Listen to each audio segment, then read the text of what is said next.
안디옥 교회는 바나바와 사울을 파송하여 최초의 이방 선교의 문을 열었습니다. 바나바와 바울은 구브로 섬에서 복음을 전하는데 놀라운 구원의 복음이 이 구브로 섬의 증거가 됩니다. 그런데 바울은 이제 이방 선교, 세계 선교를 이루감에 있어 자신의 이름을 사울이라 하지 아니하고 바울이라고 하는 이름으로 바꿉니다. 사울이라고 하는 이름은 유대식 이름입니다. 그러나 바울이라고 하는 이름은 로마식, 헬라식 이름입니다. 그러니까 세계 선교를 위해서 세계에 통용되는 이름으로 바꾼 것입니다. 사울에서 바울로 바꿉니다. 오늘 9절 말씀 보면 바울이라고 하는 사울이라고 말씀하고 있죠. 그래서 이제부터는 사울이라 부르지 아니하고 바울로 불려지게 됩니다. 사울이라고 하는 이름의 뜻은 큰 자라고 하는 이름의 뜻을 가지고 있고요. 유대식 이름이죠. 바울이라고 하는 이름은 헬라식, 로마식 이름으로서 작은 자라고 하는 이름의 뜻을 가지고 있습니다. 그러니까 큰 자라고 하는 이름의 뜻에서 작은 자라고 하는 이름의 뜻으로 바꾼 것입니다. 복음을 전함에 있어 자신은 감추어지기를 원하고 예수 그리스도만이 높여지기를 바란 것이지요. 겸손함으로 복음을 감당하고자 했습니다.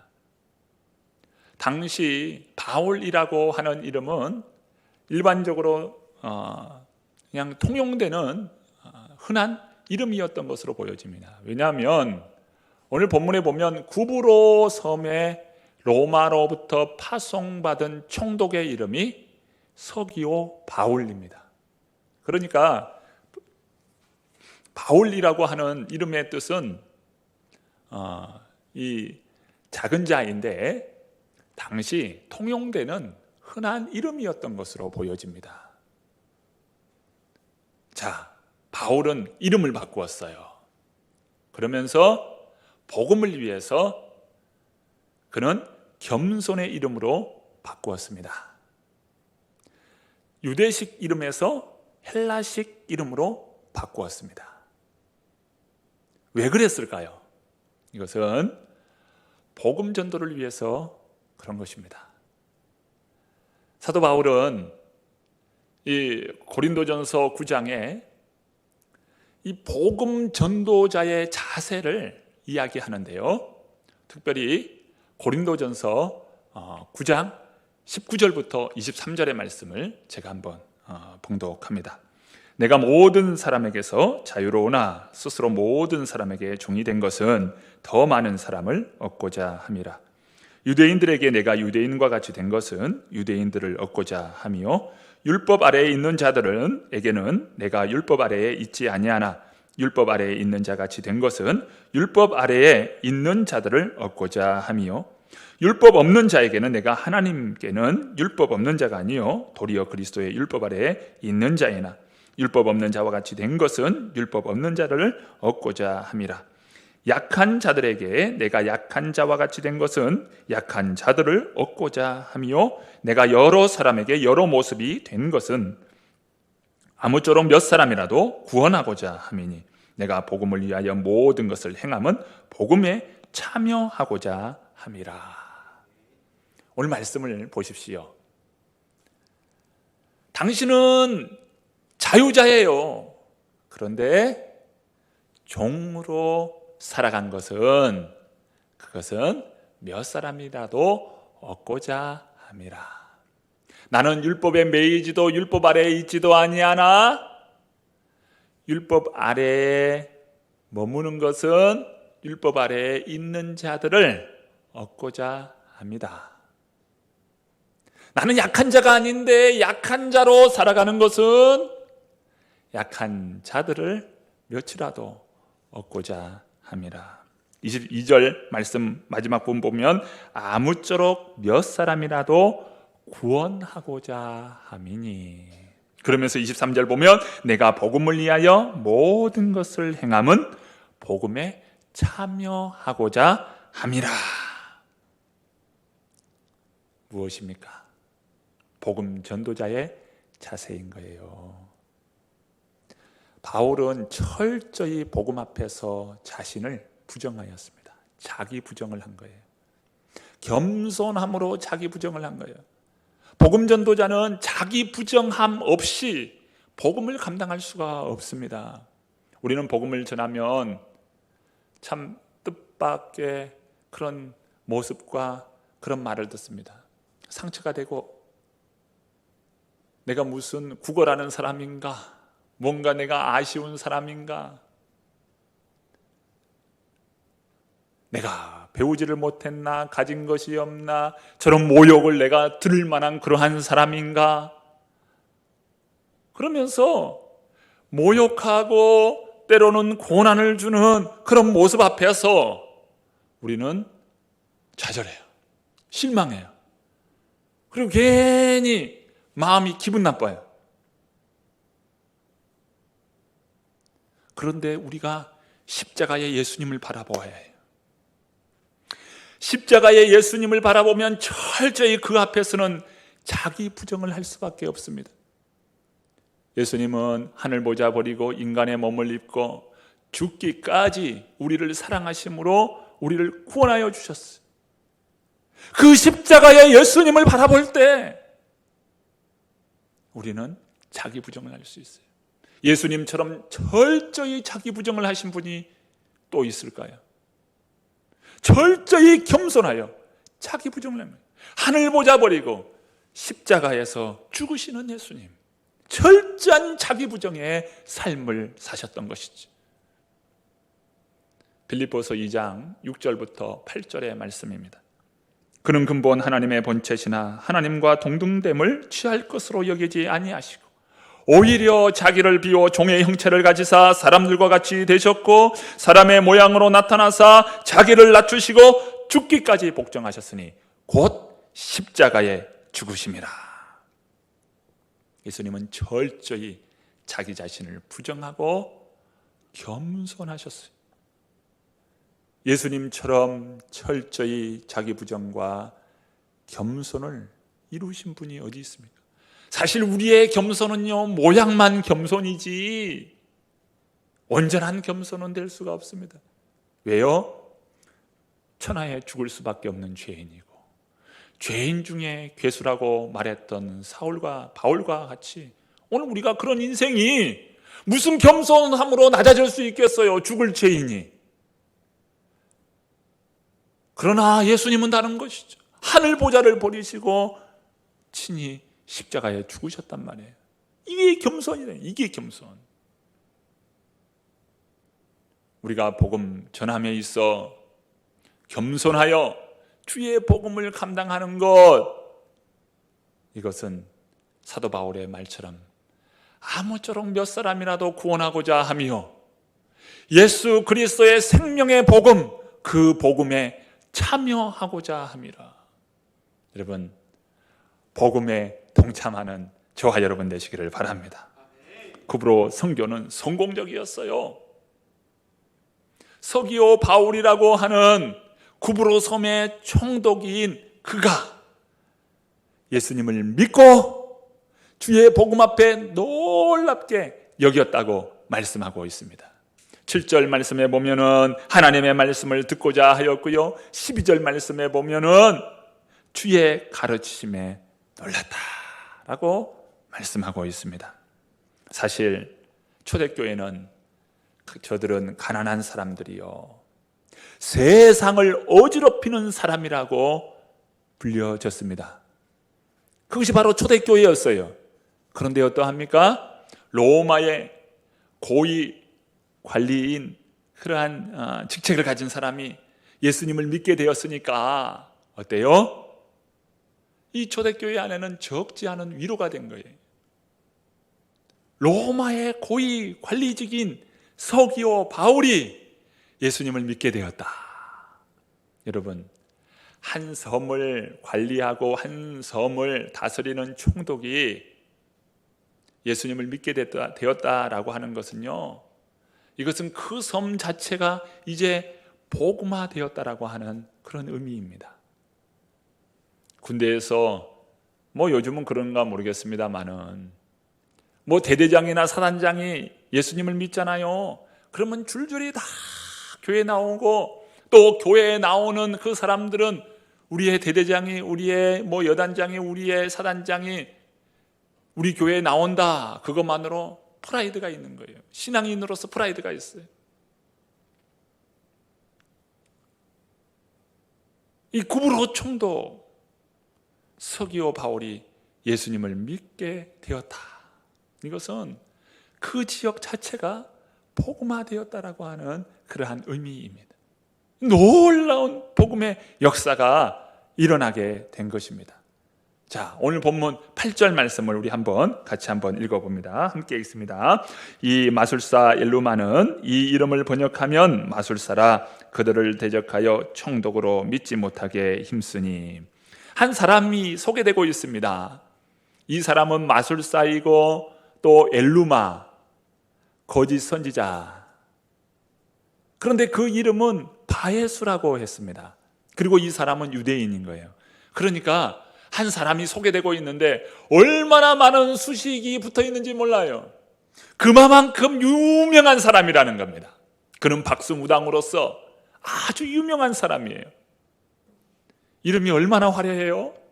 이렇게 화려한 이름을 가진 사람이 몇이나 되겠어요?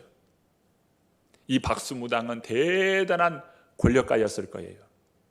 이 총독 옆에 참 있으면서 중요한 총독이 결정할 때마다 그 결정을 이렇게 좌지우지할 수 있는 사람이 바로 엘루마인 거예요. 이 사람은 총독 옆에서 중요한 결정을 할 때 총독이 묻는 거죠. 내가 이러한 일이 있는데 어떻게 하면 좋을지 한번 점괘를 봐달라. 그러면 어때요? 그 점괘를 하는 거예요. 그래서 이렇게 하라고 이야기하는 겁니다. 자, 그럴 때 얼마나 많은 사람이 로비를 했겠어요? 뒷주머니에 얼마나 많은 사람들이 돈을 꼽아 주었겠어요?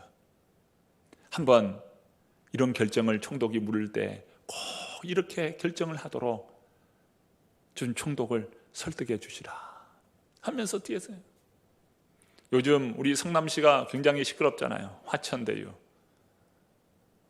정관계 로비를 다 하면서 50억 클럽이 있다 이런 말도 있으니까요. 그러니까 다 뒤로 이렇게 하면서 이 건설업이 우리에게 그 일감이 몰아지도록 해달라, 이런 것 아니겠어요? 그게 이제 문제가 되는 거잖아요. 이제 어디까지 파헤쳐질지는 모르겠습니다만은 그런 것이죠. 지금 엘루마 이 박수무당이 단순히 한 사람 찾아와서 이런 무당짓 하는 그런 정도가 아니라 총독 옆에 딱 붙어가지고 모든 정책을 결정할 때마다 관여하는 거야. 대단한, 말하면 권력을 행사했던 사람으로 여겨집니다. 반지의 제왕 혹시 보신 경험이 있습니까? 반지의 제왕에 보면 이 그리마 웜텅이라고 하는 사람이 등장합니다. 로한이라고 하는 한 나라의 왕이 있는데 이 마술을 부려가지고 그 왕을 이 웜텅이 그 마술을 통해서 그 왕을 꽉 붙잡는 거예요. 그래서 악령이 그 왕을 딱 붙잡아요. 그의 낯빛은 검습니다. 온 나라에는 어둠이 삭한 그런 기운이 온 나라를 덮고 있어요. 주인공 일행이 그 로한 지역에 옵니다. 왕을 만나고자 해요. 그러나 이 웜텅, 이 사람이 이 왕을 조종하지요. 그러면서 이 주인공 일행을 만나지 못하도록 계속 방해합니다. 결국 왕을 만나게 됩니다. 그 만나면서도 계속해서 방해를 하는 거예요. 웜텅. 이 말은 웜텅, 벌레의 혀라는 말이에요. 벌레의 혀. 오늘 말씀에 보면 엘루마가 마치 그런 사람으로 여겨져요. 그런 박수무당으로서 거짓 예언을 하고 마술을 행하는 그러한 사람이었어요. 왜 마술을 할까요? 그것을 통해서 많은 이익을 얻고자 함이었어요. 그러니까 총독이 예수님을 믿고 자신을 내치게 된다면 자신의 수익은 그때로부터 끝나는 겁니다. 그러니까 어떻게 합니까? 계속해서 방해를 하는 것이죠. 자신의 이익과 직결되기 때문에 그렇습니다. 오늘 세상 사람들은 그런 것이에요. 세상 사람들의 종결점은 무엇으로 종결하나요? 바로 돈입니다. 돈이 종결점이에요. 많은 부를 가지기 위해서 아무리 고귀한 직업을 가지고 산다 할지라도 예수의 영이 없는 사람의 그 결국은 돈으로 끝나요. 돈으로 말하는 것입니다. 그래서 이 마술사 서기오 바울 총독이 바나바와 바울의 말을 듣고 예수 그리스도를 믿게 된다면 이건 안 되는 일이었어요. 그래서 방해를 하는 것입니다. 자기의 돈줄이 끊어지기 때문이지요. 그때 바울이 어떻게 합니까? 자, 9절과 10절 말씀 읽어봅니다. 함께 읽습니다.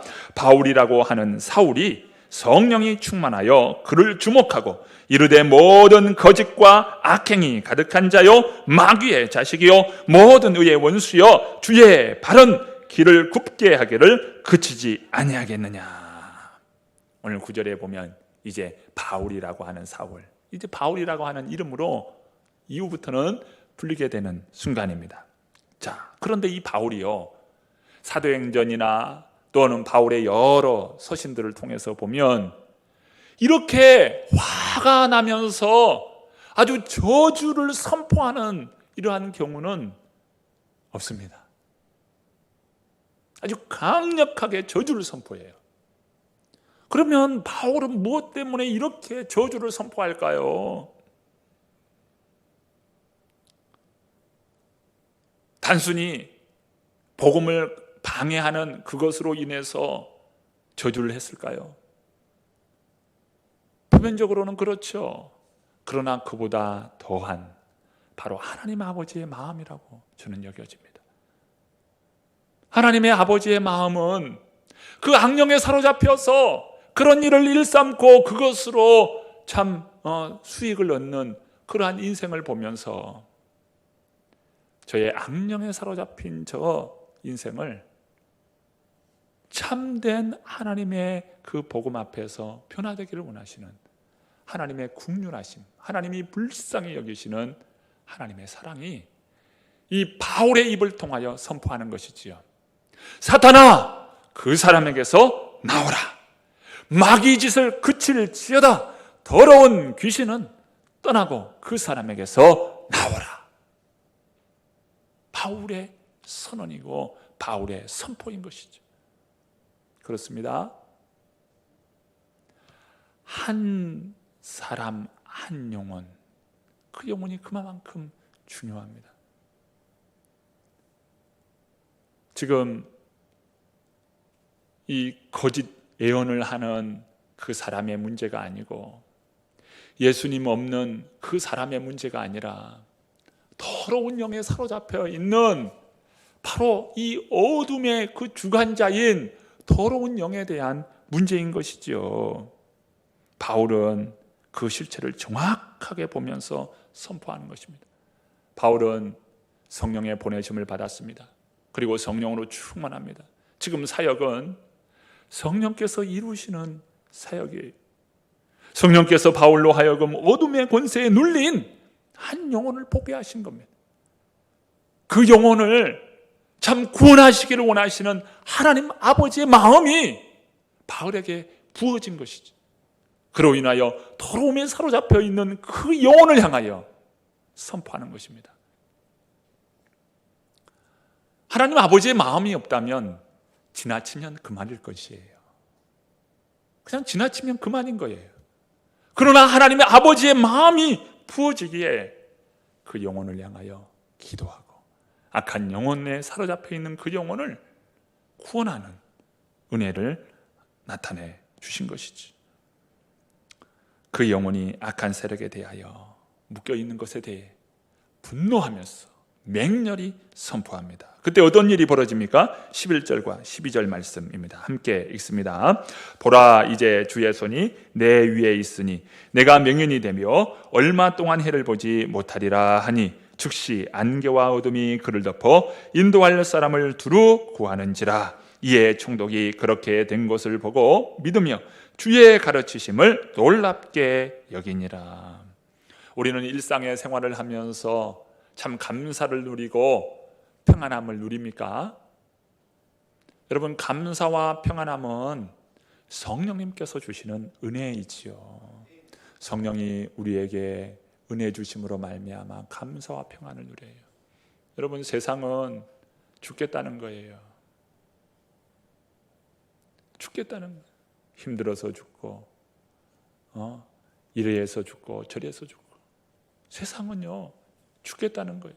그런데 오늘 우리의 심령 안에 감사가 있고 평안이 있다면 하나님께서 주신 은혜와 참 기쁨인 것이죠. 그로 말미암아 우리가 감사와 기쁨을 평안을 누리는 것 아니겠습니까? 그런데 오늘 우리의 삶은요 사실 영적으로 보면 영적인 전쟁터예요. 이 악한 영은 우리를 호신탐탐 이 우는 사자가 되어서 우리를 삼키려 하는 이런 말하면 영적인 전쟁터인 거예요. 예수님께서는 십자가에 달리실 때에 7마디의 말씀을 하셨습니다. 그래서 우리는 그것을 가상칠언이라고 말하죠. 그런데 요한복음에 보면 예수님의 마지막 말씀이 다 이루었다라고 하는 말씀이에요. 다 이루었다. 테텔로 스타이. 다 이루었다. 이 말은 무슨 말씀입니까? 예수님께서 이루신 것, 그것은 무엇입니까? 우리 인생이 죄로 말미암아 죽을 수밖에 없고 그 죄값으로 인하여서 사망의 왕노릇하게 되었는데 예수님께서 그 죄의 값을 다 치르시고 완성하셨다는 것이죠. 사탄은요 우리를 죄로 사망으로 올가매요. 너 죄인이잖아, 너 죽을 수밖에 없잖아 라고 하면서 늘 죄와 사망의 통로로 우리를 올가맵니다. 그러나 우리는 알지요? 예수 그리스도께서 죄의 값을 다 치르시고 우리에게 영원한 생명을 주시고 우리 모두는 주의 은혜로 말미암아 그 이름으로 말미암아 우리는 하나님의 자녀가 되었어요. 예수 그리스도를 믿는 자마다 하나님의 자녀가 되었다 말입니다. 이 은혜를 오늘 우리가 누리게 되었어요. 그러므로 인하여 사탄이 어둠의 세력이 우리를 죽이려 하고 우리를 올가매려 하지만 올가맬 수 없는 것은 무엇입니까? 더 이상 죄로 우리를 올가맬 수 없다는 거예요. 이 법적으로 죄의 문제를 우리 주님께서 완전히 청산해 주셨어요. 그러므로 우리는 하나님의 자녀예요. 법적으로 우리는 하나님의 백성이고 이미 법적으로 사단이 우리를 죄로 올가맬 수 없다, 사망으로 올가맬 수 없다는 거예요. 아멘이시죠? 오늘 우리의 복음은 무엇입니까? 왜 우리가 복음을 감당합니까? 세상은요 이 사실을 알지 못하고 깨닫지 못합니다. 사탄은 끊임없이 방해를 해요.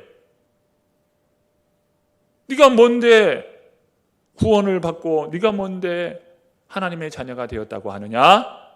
세상은요 끊임없이 우리에게 참 죄 이것으로 묶으려 해요. 그러나 우리는 복음을 통해서 선포하는 것입니다. 이미 당신은 예수 그리스도로 말미암아 법적으로 해방되었습니다. 법적으로 구원받는 하나님의 자녀입니다. 예수 그리스도를 믿는 자마다 하나님의 자녀입니다. 세상은 알지 못하기 때문에 마귀는 끊임없이, 사탄은 끊임없이 복음을 듣지 못하도록 만들기 때문에 우리가 복음을 선포하는 거예요. 그럴 때 어떤 일이 일어납니까? 복음의 현장에서 죄의 사슬이 끊어지고 하나님의 자녀가 되는 놀라운 구원의 역사가 임하는 것입니다. 하나님의 나라가 언제 임하여? 주의 말씀이 선포되고 복음이 들어갈 때 그 심령에 하나님의 나라가 이루어지게 됩니다. 하나님의 나라가 여기 있다 저기 있다가 아니라 너희 안에 있느니라. 예수 그리스도를 모시고 예수 그리스도를 믿는 자가 곧 하나님의 나라를 심령에 이루게 된다는 것이지. 이 복음의 현장에서 일어나는 놀라운 역사입니다. 사도 바울은 주의 이름으로 악한 영들을 꾸짖습니다. 더러운 영은 떠나가라. 마귀의 짓을 그칠지어다. 선포할 때 더러운 영이 떠나가는 것을 보게 되었어. 그것을 옆에서 지켜보는 서기오 바울, 로마의 그 총독인 서기오 바울이 그것을 보게 된 것입니다. 그것을 보고 그는 믿게 되고 놀랍게 여겼다고 말씀합니다. 그렇습니다. 우리 주변에 예수 믿지 않는 영혼들이 문제가 아니에요. 문제는 그 영혼이 예수님께 오는 것을 방해하는 어둠의 세력이 문제인 거예요. 어둠의 세력들, 참 주 예수 이름으로 선포하고 어둠의 영을 묶는 오늘 저와 여러분 되기를 바랍니다. 이미 우리에게 그런 은혜를 주셨고 그런 능력을 오늘 우리에게 허락해 주셨어요. 오늘 우리의 전도는 말 몇 마디가 아닌 거예요. 오늘 우리의 전도는 능력 전도가 되어야 합니다. 능력 전도는 어떻게 이룰 수 있을까요? 기도를 통하여 이루어지는 것이지. 기도 없이는요, 한 영혼도 변화시킬 수 없어요. 기도 없이 어떻게 영혼을 변화시킵니까? 오늘 우리의 말에 주의 성령께서 기름 부어 주시고 능력으로 함께해 주심으로 그 복음이 영혼을 변화시키는 능력의 복음이 되는 줄로 믿습니다. 우리가 기도하면서 품는 것은 무엇일까요? 하나님 아버지의 마음이죠. 복음 전도는요, 하나님 아버지의 마음으로 복음을 감당하는 겁니다. 주님의 마음은 어떤 마음입니까? 피 흘리기까지 사랑해 주시는 바로 하나님의 사랑의 마음이에요. 그 마음을 가리켜서 아가페 사랑이라고 말씀하시죠. 아가페 사랑. 우리 주님께서 아가페의 사랑, 피 흘리시면서 사랑해 주시는 완전한 사랑, 그 아가페 사랑으로 오늘 우리들이 복음을 감당해요. 저 영혼을 바라볼 때 우리 주님께서 십자가 지셨구나. 저 영혼을 구원하시기 위하여 우리 주님께서 피 흘리시며 그 죄의 값을 짊어지셨구나. 감당하셨구나. 아가페 사랑으로 복음을 전해야 해요. 그런데 그 마음이 어떻게 생기나요? 그냥 생기는 게 아니잖아요. 그러기에 오늘 우리는 기도를 해요. 기도로서 하나님, 그 아가페 사랑, 하나님의 사랑을 내게 부어 주옵소서. 능력 전도를 행할 수 있도록 주여 성령으로 기름 부어 주옵소서. 힘으로 능으로 되지 아니하고 오직 여호와의 영으로 되느니라. 주의 성령의 은혜로서 오늘 우리들이 복음을 감당해야 할 줄로 믿습니다. 이렇게 능력의 전도자가 되어서 오늘 우리들이 나아간다면 여러분 염려하거나 두려워할 필요가 없어요. 왜요? 우리 주님께서 이미 완전한 승리를 우리에게 주셨기 때문입니다. 사탄과 마귀, 이 더러운 영들은 이 예수 그리스도를 믿는 믿음의 사람이 가장 무서운 거예요. 그래서 방해하는 겁니다. 복음을 가로막고 복음을 듣지 못하도록 하는 것이죠. 그러나 우리 주님께서 이미 우리에게 승리를 주셨기 때문에 예수님의 승리는 곧 나의 승리요. 여러분 세례 받으실 때 어떠합니까? 예수님의 십자가의 죽으심으로 내가 죽고 예수님의 부활하심으로 말미암아 나는 부활의 사람이 되었습니다. 이게 물에 들어갔다가 나오는 거예요. 이게 세례 아닙니까? 이미 우리는 예수님의 십자가 부활을 통해서 승리를 우리에게 주셨다는 거예요. 예수님께서 다 이루셨습니다. 그러므로 우리는 예수님의 이름을 힘있고 능력 있게 선포할 수 있는 것이죠. 여러분, 복음의 사람, 은혜의 사람, 여러분 참 생명의 사람임을 믿습니다. 승리하신 그 승리가 내 입을 통해서 선포되고 우리 주님을 자랑하고 우리 주님을 찬양하고 우리 주님께 경배 찬양 올려드리는 복된 성도님들 되시기를 간절히 축원합니다.